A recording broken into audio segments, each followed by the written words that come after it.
तो बोलेंगे। सभी को नमस्कार। स्टेज पे उपस्थित सभी हमारे बाहर से आए मेहमानगणों का मैं स्वागत करता हूं।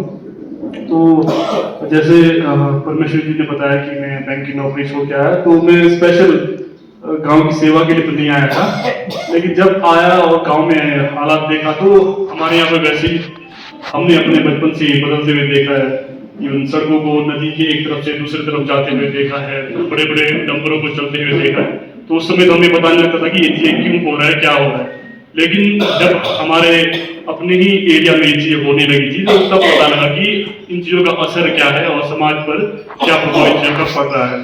तो जंगी टोपन जो परियोजना है, जो लोग नहीं जानते हैं, वो एसजेवीएनएल को अलॉट हुई थी अभी कुछ साल पहले। तो हमारा जो क्षेत्र है वो पहले से ही दो प्रोजेक्ट से अफेक्टेड है। टिरोंग, जैसा कि अभी पहले भी रोशन जी ने मेंशन किया था, टिरोंग 150 मेगावाट और एपीपीसीएल का जो कशंग इंटीग्रेटेड प्रोजेक्ट है 243 मेगावाट का, उन दोनों ही परियोजनाओं से हमारा जो क्षेत्र है वो प्रभावित था। तो उसके बावजूद हमारे वहां पे तीसरा प्रोजेक्ट आ रहा था। तो जब अक्सर होता यही है कि जब जैसे एक कहावत है कि जोतन लागे जोतन लागे, तो जब आप पे कुछ चीज आन पड़ी है तभी आपको उस चीज के मायने मायने समझ में आते हैं। तो हमने उन चीजों के बारे में जब जानना शुरू किया तब पता लगा कि क्या उन चीजों का इम्पैक्ट है। तो अभी भी हमारे वहाँ जो टिरोंग परियोजना है उसके जो ट्रांसमिशन लाइन के लिए पेड़े कट रही है।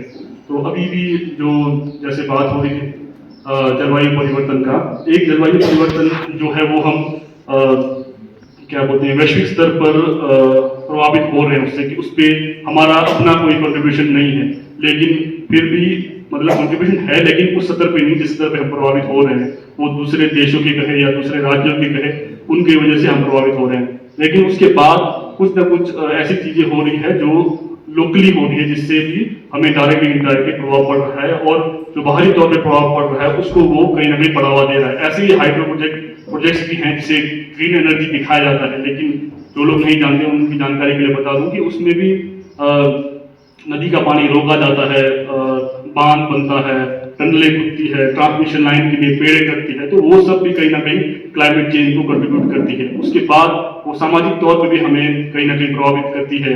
जैसे कंपनसेट करने के उनके कई तरीके होते हैं, जिन तरीकों में एक मेन तरीका है कि वो आपको पंचायत के परिवार नकल के आधार पे आपको कंपनसेशन देते हैं, और उस फायदे को उठाने के लिए कहीं ना कहीं हमारे आम जनता है वो कहीं ना कहीं अपने परिवार नकल अलग करने में जुट जाते हैं। तो इस तरीके से कहीं ना कहीं हमारे जो सामाजिक ताना बाना है वो भी प्रोजेक्टों के आने से डिस्टर्ब हो रहा है। वो एक सोशल इम्पैक्ट है। अगर जैसे सुरंगें खुदती है तो हमारे जो सिंचाई के जो चश्मे हैं वो भी सीप हो जाते हैं। कई ऐसे इंसिडेंट हुए हैं पहले भी। उसके बाद जो डंपिंग का इशू है, प्लस जब रिजर्वायर बनता है तो उसमें भी कहीं ना कहीं हमारे जो नदी के साथ लगते जंगल और जमीन उस बांध में चले जाते हैं। तो ये सब जब चीजें हो रही थी तो जब एसजेवीएनएल ने हमारे वहां पर कदम रखा तो हमने ये मुहिम शुरू की, जिसमें हमारे बड़े बुजुर्गों का बहुत साथ रहा है। और यहाँ पर बैठे हिंदू जाति मंच और अन्य जितने भी बाहर से एनजीओ हैं वो उनके भी हमने पुराने डॉक्यूमेंट देखे हैं, उनसे भी हमने मदद की है। तो तब जाके कहीं ना कहीं हमने ये संघर्ष एक हद तक तो जीत लिया है। लेकिन हम ये नहीं कह सकते कि ये परियोजना अब नहीं बनेगी, क्योंकि सरकार कभी भी ये नहीं मानती कि ये प्रोजेक्ट हम बंद कर रहे हैं। सिर्फ कैबिनेट का ये डिसीजन आया था कि जो टेंडर है एसजेवीएनएल को हम नहीं कैंसिल कर रहे हैं एसजेवीएनएल का टेंडर, क्योंकि वो एक जो उनको टाइम दिया गया था उस टाइम के अंदर वो प्रोजेक्ट को शुरू नहीं कर पाए, क्योंकि हमारे वहां से एनओसी नहीं गया था। तो हमने अपने किन्नौर के अंदर ही, अब इसके लिए दूर जाने की आवश्यकता नहीं थी, तो हम अपने किन्नौर के अंदर ही बहुत सारी जगह गए। वहां से हमने देखा कि या फिर किस तरीके से लोगों को बहलाया फुसलाया गया है, तो वो सब जानकर हमने वो जानकारियां हमने अपने लोगों तक पहुंचाई। तो ये जीत कहीं ना कहीं लोगों की है और लोगों ने ही इसमें कंट्रीब्यूशन किया है।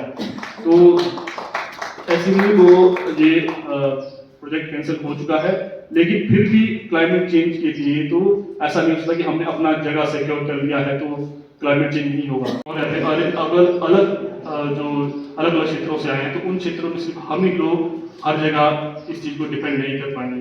हर जगह अलग अलग लोग हैं, अलग अलग समुदाय हैं, तो वहाँ पर भी ये चर्चाएं होनी चाहिए, तभी उसमें कहीं ना कहीं बदलाव होगा।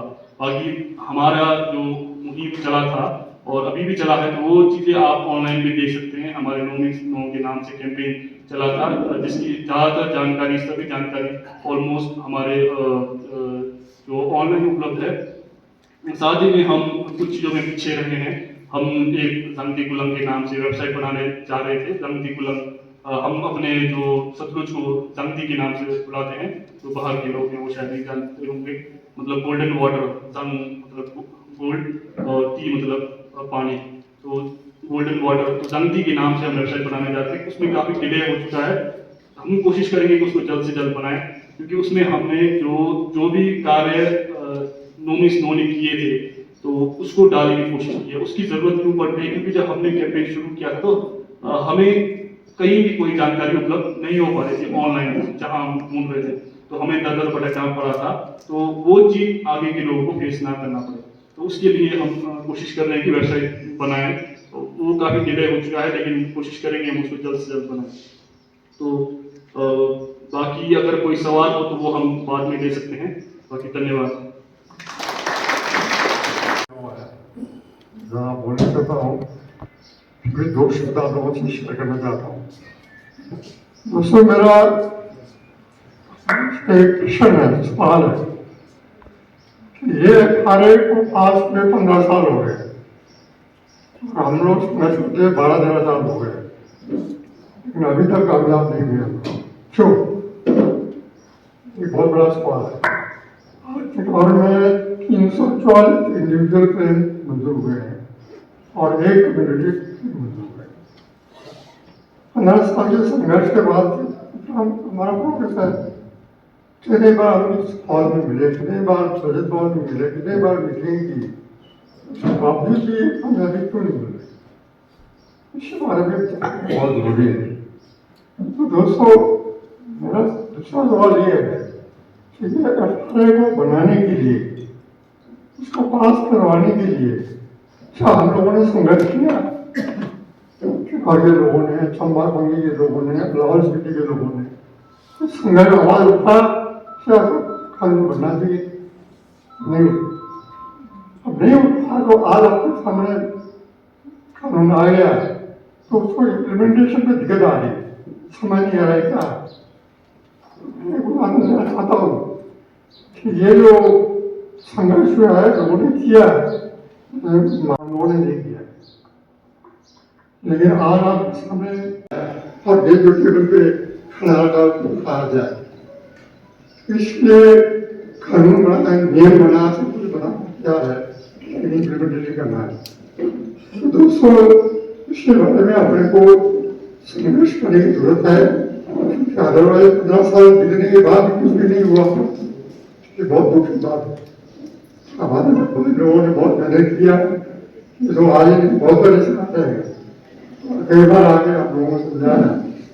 तो इसलिए मेरा आप लोगों से निवेदन है कि इसके बारे में विचार करें जल्दी। नहीं तो बाद में कम खत्म होना। आहुति गीत है,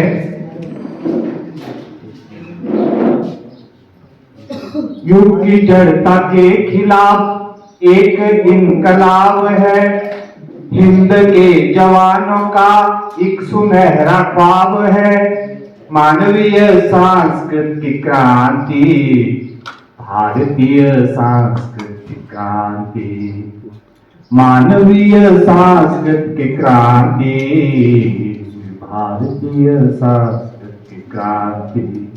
साथियों, मेरे शब्द पे थोड़ा ध्यान देना। प्यों में हमारी पहुंच बढ़ रही है आज पर, दूर हो रहा है घर पड़ोसी का, दूर हो रहा है घर पड़ोसी का। व्योम होता है विदेशी, व्योम में हमारी पहुंच बढ़ रही है आज पर, दूर हो रहा है घर पड़ोसी का। क्योंकि आदमी को आदमी के करीब लाएगी, आदमी को आदमी के करीब लाएगी, ये मानवीय सांस्कृतिक क्रांति, भारतीय सांस्कृतिक क्रांति, मानवीय सांस्कृतिक क्रांति, भारतीय सांस्कृतिक क्रांति। क्या हो रहा हमारे साथ? आदमी भविष्य में यंत्र का ना हो गुलाम, आदमी भविष्य में यंत्र का ना हो गुलाम, मानवीय गुण बढ़ेंगे काम से, मानवीय गुण बढ़ेंगे काम से, ऐसे योग युक्त काम हर जगह चलाएगी।